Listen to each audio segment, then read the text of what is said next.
దాదాపు 2 దశాబ్దాలుగా సంచలనం రేపుతున్న ఆయేషా మీరా హత్య కేసులో మరో కీలక ఘట్టం ఆవిష్కృతం కానుంది. రీపోస్టుమార్టం నిమిత్తం సిబిఐ అధికారులు సేకరించిన ఆమె శరీర అవశేషాలను శుక్రవారం అంటే 27వ తేదీ తల్లిదండ్రులకు అప్పగించనున్నారు. విజయవాడ సిబిఐ కోర్టు ఆదేశాల మేరకు తెనాలిలోని ఖబర్స్థాన్ అదే రోజు మధ్యాహ్నం 1 గంటలోపు అంతిమ సంస్కారాలు నిర్వహించడానికి ఏర్పాట్లు చేశారు. ఈ నేపథ్యంలో ఎలాంటి అవాంఛనీయ ఘటనలు జరగకుండా భారీ బందోబస్తు ఏర్పాటు చేయాలని సిబిఐ అధికారులు గుంటూరు ఎస్పీని కోరారు.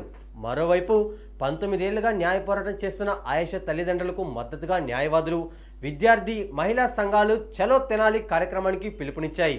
విజయవాడ నుంచి పెద్ద ఎత్తున తెనాలికి తరలిరానున్నారు.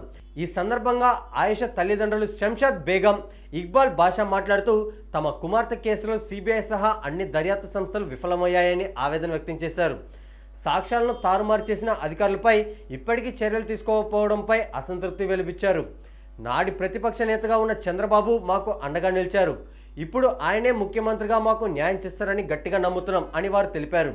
త్వరలోనే ముఖ్యమంత్రి చంద్రబాబు, ఉప ముఖ్యమంత్రి పవన్ కళ్యాణ్, మంత్రి లోకేష్లను కలిసి హైకోర్టు సిట్టింగ్ జడ్జితో విచారణ జరిపించాలని కోరతామని చెప్పారు.